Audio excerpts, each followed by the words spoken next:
आपण पाहतोय पहलगाम मध्ये अगदी काही क्षणांमध्ये होत्याचं नव्हतं झालं. दहशतवादी हल्ला झाला. सगळीकडे आक्रोश, किंकाळ्या ऐकू येत होत्या. मात्र हल्ल्याआधी इथे फक्त आणि फक्त आनंद होता. हास्य विनोद होते. कुणी खेळत होतं, कुणी बागडत होतं, कुणी फोटो काढत होतं. मात्र दहशतवाद्यांनी पर्यटकांना लक्ष्य केलं. यामध्ये महाराष्ट्रातल्या तब्बल 6 पर्यटकांचा मृत्यू झाला.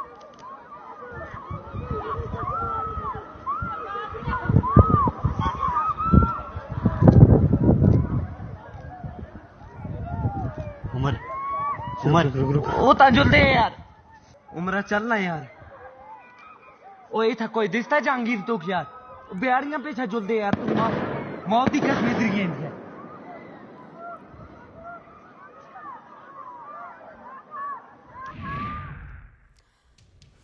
तर पहलगाम मध्ये पुण्यातील 2 पर्यटकांनी आपला जीव गमावलाय.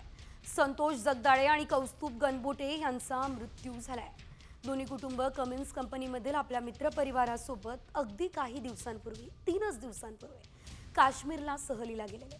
दुपारी ते पहलगाम पाहण्यासाठी बाहेर निघाले आणि अचानक गोळ्यांचा आवाज आला आणि तो आवाज होता दहशतवादी हल्ल्याचा. दहशतवाद्यांनी जगदाळेंची मुलगी आसावरी हिच्या समोर नाव विचारलं. नाव विचारून त्यांच्यावर गोळ्या झाडल्या. जगदाळे कुटुंबीय कर्वेनगर परिसरात राहतात. गोळीबार झाला तेव्हा जगदाळेंची पत्नी प्रगती आणि गणबोटे यांच्या पत्नी संगीता अगदी काही अंतरावर होत्या. त्या घटनेनं आसावरीसह या दोघींनाही जबर मानसिक धक्का बसला. त्यांच्यासोबतचे इतर पर्यटक सुद्धा हादरून गेलेत. मात्र जरी कुटुंबीय जवळ होते तरी ते हतबल होते, कारण हे आतंकवादी भ्याड हल्ला करण्याच्या तयारीत होते, गोळ्या झाडत होते.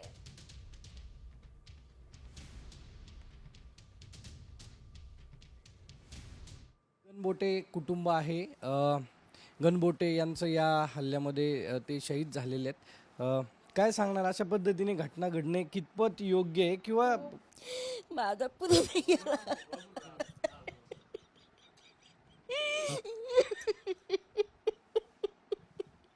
कुटुंब एवढं मोठं होतं ना की बस विचार का सगळा आधार यायला सर. त्याच मेन त्यांनी शून्यातनं वर केलंय सगळं, झिरोतनं. माहिती काय काय काय सण केलं नाही त्यांनी, तुम्ही मला सांग. अक्षरशः सगळं केलं. मिठाचा बिझनेस केला, बॉबे विकल्या, हे केलं ते केलं, पण खूप स्वतः कष्ट करायचं सर तो. मला तर पहिलं कोणव्याला गेलं पाहिजे, कारण तिच्याकडे बघणारं कुणी नाही आहे सर. एकटेच गेले होते का दोघं गेले? नवरा बायको गेलते आणि मित्र जगदाळे म्हणून आहे, त्याची बायको आणि मुलगी असं. जे कुटुंब आहेत जगदाळे आणि गणबोटे यांच्यावरती पुण्यामध्ये अंत्यसंस्कार केले जाणार आहेत. कॅमेरामॅन आदर्श कटकेसह सागरवाड, साम टीव्ही. तर या होत्या गणबोटे यांच्या मातोश्री, ज्यांनी आपल्या भावना व्यक्त केल्या. मात्र पुण्यातले संतोष जगदाळे यांच्या संदर्भात सध्या मोठी अपडेट येते. त्यांचा मृत्यू झालाय. जगदाळे यांच्या पत्नी अगदी थोडक्यात वाचलेल्या आहेत. जगदाळेंच्या नातेवाईकांना अश्रू अनावर झालेले. जगदाळे कुटुंबावर दुःखाचा डोंगर कोसळलाय. जगदाळे आणि गणबोटे हे दोघेही मित्र आपल्या कुटुंबासोबत काश्मीरमध्ये पर्यटनासाठी गेले होते. पहलगामचं जे झालं त्यात माझे लहान दीर संतोष जगदाळे आणि त्यांची बायको आणि मुलगी होती. तर दुःखद असं की माझे ते दीर ते नाही येत आता, पण माझी मुलगी आणि जाऊ ठीक आहेत. तर आपण बघितलं या कुटुंबियांच्या भावना. पहलगाम दहशतवादी हल्ल्यात तब्बल 28 पर्यटकांचा मृत्यू झाला. महाराष्ट्रातील त्यामध्ये 6 जणांचा समावेश आहे. डोंबिवलीचे 3, पनवेलमधील 1 पर्यटकाचा समावेश आहे.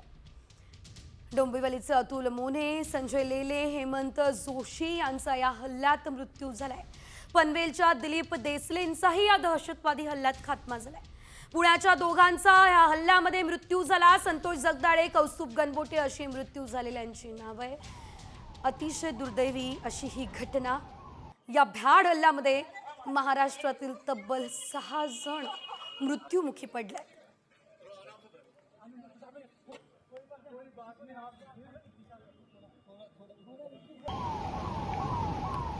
दहशतवादी हल्ल्यात तब्बल महाराष्ट्रातल्या 6 जणांचा मृत्यू झालेला आहे.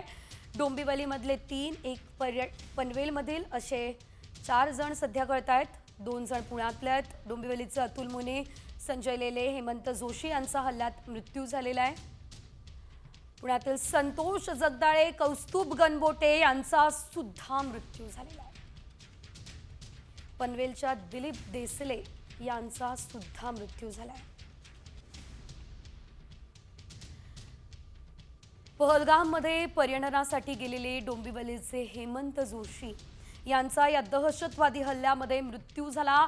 हल्ल्याची बातमी कळताच हेमंत जोशींच्या मित्रांनी त्यांना संपर्क करण्याचा, वारंवार त्यांना संपर्क करण्याचा प्रयत्न केला. त्यांचे स्टेटस पाहिले, मोबाईलवर तुम्ही सुखरूप आहात का असे मेसेज पाठवले, मात्र मेसेज पोहोचले नाही, संपर्क झाला नाही, कॉल लागले नाही. कारण मुलाची 10वीची परीक्षा संपली होती. हेमंत जोशी काश्मीरला फिरण्यासाठी गेले होते, मात्र त्या ठिकाणी त्यांचा अशा प्रकारे या दहशतवादी हल्ल्यामध्ये मृत्यू झालाय. कुणाला माहित होतं की मुलाची परीक्षा संपली आणि त्यांचं हे पर्यटन त्यांच्या आयुष्यातलं शेवटचं पर्यटन बनणार आहे. स्टेटस पाहिलं मी, तर स्टेटसमध्ये त्याचे काश्मीरचे फोटो होते, म्हणजे प्लेनची ट्रॅव्हलचं, तिथे पहलगावमध्ये ज्या हॉटेलमध्ये होते तिथं त्यांचा ग्रुप फोटो होता. ते स्टेटसवर पाहिलं आणि ते स्टेटसमध्ये ते लिहिलं होतं की इन पहलगाव. तर अजून झालं तर मी लगेच त्याला मेसेज टाकलं व्हॉट्सअपवर की आर यू सेफ. तर ते मेसेज डिलिव्हर झालंच नाही. फोन लावला तर फोन पण रिंग गेलं नाही. आणि मग नंतर मला शेजारीने सांगितलं की असं असं झालं आहे, असंच आहे. आणि मग टोटली शॉक्ड.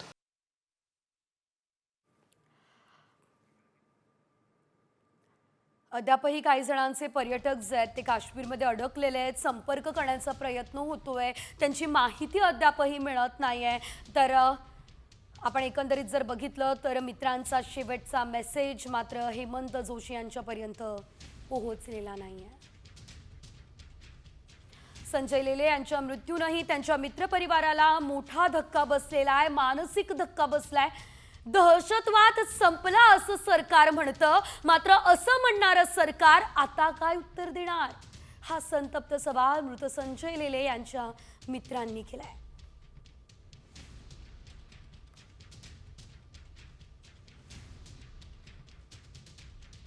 हा संजय पण एवढा म्हणजे सगळ्यांशी, ज्या मित्रांशी होता ना, मन मिळावं एकदम. आणि कधी कुठे रस्त्यात वगैरे भेटला तरी हाक मारल्याशिवाय काय प्रवीण कसा आहेस. तुम्ही आता जेव्हा मी हे वाचलं ना तेव्हा मला एवढा शॉक लागलाय की विचारून सोय नाही. हे सरकार जे म्हणतंय की बाबा दहशतवाद संपला, दहशतवाद संपला, मग हे काय आता?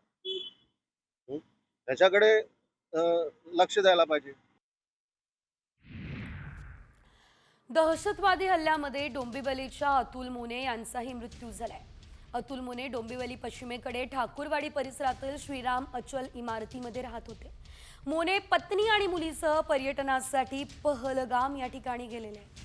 अतुल मोने हे मध्य रेल्वेच्या परळ या ठिकाणच्या कार्यशाळेमध्ये विभागीय अभियंता म्हणून कार्यरत होते. अतुल मोने हा माझा मित्र होता आहे आणि तो माझ्या संगती कामावर जायचा. आम्ही 6-14ची डोंबिवलीवरनं लोकल एकत्र पकडायचो. तर मला आता मीडियावरनं आणि आमच्या ग्रुपवर माहीत पडलं की असा आतंकवादी हमला झाला आहे तिथं. तर म्हणून मी त्याच्या घरी आलो इथं. तर इथं बघितलं की माझे मित्र पण इथं आहे आणि मीडियावाले पण आहे. तर ह्याची आतापर्यंत खात्री नाही झाली आहे मला. तर मोठ्या प्रमाणात, मोठ्या संख्येने अद्यापही पर्यटक जे ते त्या ठिकाणी अडकलेत. मात्र एनसीपीच्या प्रवक्त्या रुपाली ठोंबरे देखील जम्मूत आहे. पहलगाममधील फोटो आणि व्हिडिओ आता समोर आलेले आहेत. ठोंबरे कुटुंबियांसह त्या पहलगाममध्ये हल्ल्यानंतर ठोंबरेंनी फोटो आणि व्हिडिओच्या माध्यमातून माहिती दिली असल्याचं देखील आपल्याला बघायला मिळत आहे. त्या सध्या सुरक्षित आहेत असं त्यांनी सांगितलं, मात्र या ठिकाणी भीतीचं वातावरण आहे असंही त्या म्हणाल्या.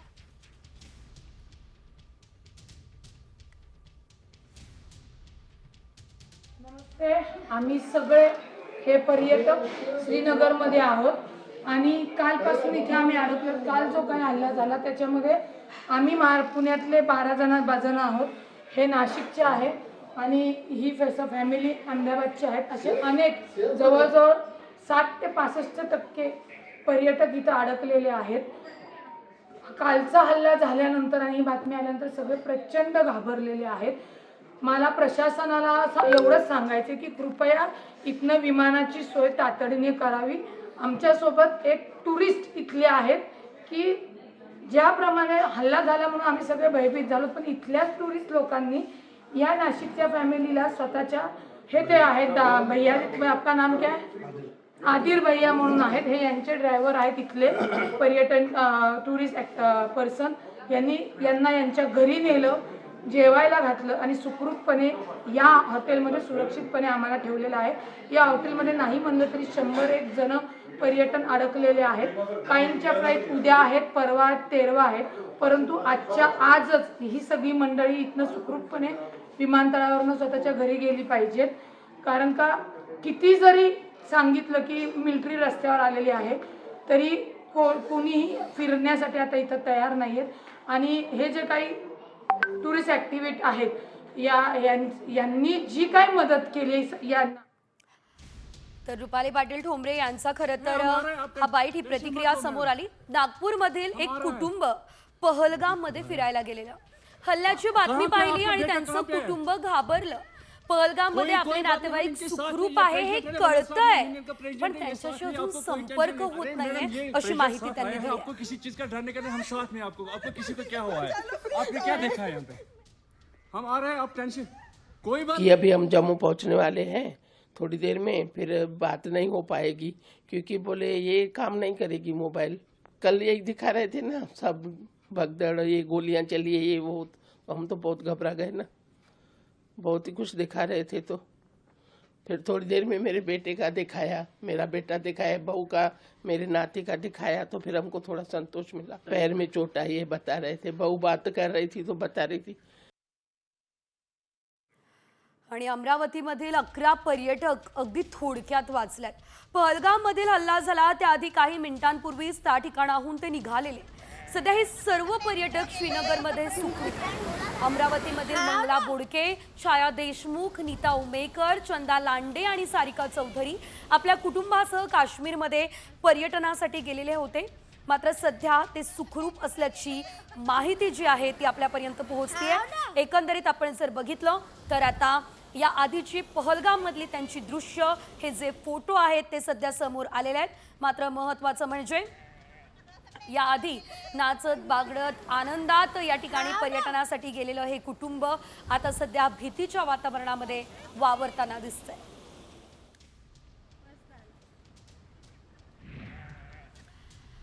तर शिरूर हवेली या तालुक्यातील सुद्धा 37 लहान मुलांसोबत सहपर्यटक जम्मू काश्मीरमध्ये अडकलेले आहेत. हल्ला झाल्यानंतर घाबरलेल्या एका हॉटेलमध्ये थांबलेल्या पर्यटकांनी घर वापसीची विनंती केलेली आहे. आमदार माऊली कटके यांच्यासोबत संपर्क साधून त्यांना सुखरूप महाराष्ट्रात आणण्यासाठी विनंती केली जाते. रात्री 11 वाजता इथं श्रीनगरमध्ये येऊन जिथे जागा उपलब्ध होईल तिथे राहिलेले आहे. आमच्याबरोबर खूप लहान मुले आणि वयोवृद्ध महिला वगैरे आहेत. तर इथे आता परिस्थिती खूप अवघड झालेली आहे. पूर्ण काश्मीर बंद आहे, आम्हाला पूर्ण येण्याची काहीच सोय नाही. तरी माझी आपल्या परिसरातील आमदार श्री माऊली कटके, आपले खासदार मोहोळ साहेब, विमान वाहतूक मंत्री, नंतर शिंदे साहेब, फडणवीस साहेब यांना विनंती आहे की आम्हा सर्वांना सुखरूप पुण्यापर्यंत पाठवून देण्याची सर्वांना विनंती करतो. तर पहलगाम हल्ल्याचा राज ठाकरे यांनी सुद्धा तीव्र शब्दांमध्ये निषेध केलाय. केंद्र सरकारनं दहशतवाद्यांचा थरकाप उडेल अशी कारवाई करावी असं ते म्हणताय. सरकारने एकदाच काय तो दणका द्यावा, मनसे सरकारच्या पाठीशी उभं असेल असं ते म्हणताय. ग्राफिक्सच्या माध्यमातून पाहूयात काय म्हणतायत राज ठाकरे.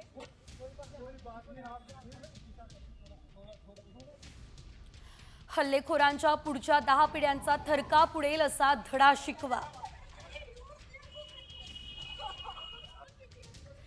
हल्लेखोरांनी गोळ्या झाडताना धर्म विचारला, ही तुमची मुजोरी.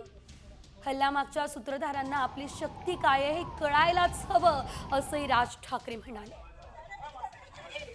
सरकारने एकदा काय तो दणका द्यावा, मनसे सरकार सोबत उभी असेल असंही राज ठाकरेंनी म्हटलं. हिंदूंच्या अंगावर याल तर आम्ही सगळे हिंदू म्हणून एकत्र तुमच्या अंगावर जाऊ असंही राज ठाकरे म्हणाले. पहलगाममध्ये काल जो हल्ला झालाय तो पुलवामा नंतरचा सर्वात मोठा हल्ला आहे. हाच हल्ला भारताच्या जिवारी लागलाय. सौदी अरेबियाचा दौरा अर्ध्यावरच सोडून मोदी भारतात परतलेत. हा निर्णय त्यांनी घेतलाय. मोदींनी भारतात दाखल होताच विमानतळावर बैठक घेतली आहे आणि या बैठकीत NSA प्रमुख अजित डोवाल, परराष्ट्र मंत्री S जयशंकर आणि परराष्ट्र सचिवांचा समावेश होता.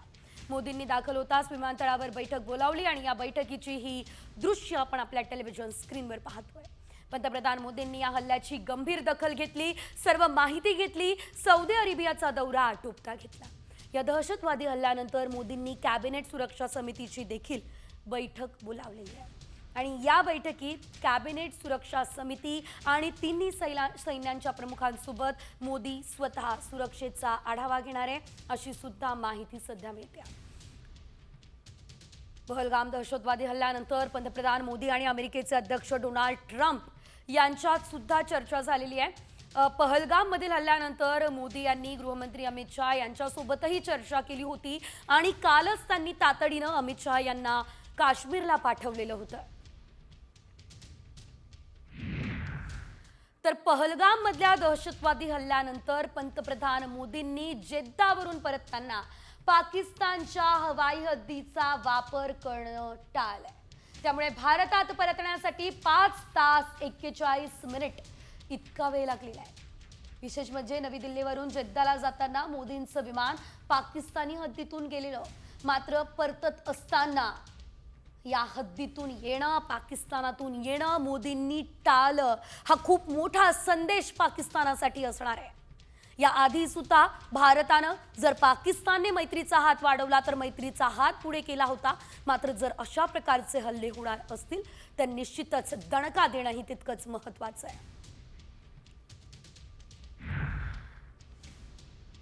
पुण्याच्या कौस्तुभ गणबोटे यांचा देखील पहलगाम मधल्या दहशतवादी हल्ल्यात दुर्दैवी मृत्यू झालाय. मात्र हल्ल्याआधीचे गणबोटेंचे काही फोटो समोर आलेले आहेत. काश्मीरी पेहरावामधले त्यांचे फोटो आपण बघतोय. हल्ल्याआधी आनंदी असलेलं कुटुंब क्षणार्धात दुःखाच्या सागरात बुडालंय. दुसरे फोटो गणबोटे यांच्या मुलाच्या लग्नातील देखील आहेत. पाहू शकतोय आपण हे फोटो. मुलाचं अगदी काही दिवसांपूर्वीच लग्न झालेलं. पती आणि पत्नी दोघेही काश्मीरमध्ये फिरण्यासाठी गेलेले आणि अगदी क्षणात होत्याचं नव्हतं झालं. काश्मीरी ड्रेसमधले हे फोटो, काश्मीरमधले हे फोटो आपण पाहतोय. अंगाचा थरकाप उडेल, अंगावर शहारे येतील अशीच ही दृश्य म्हणावी लागणार आहेत.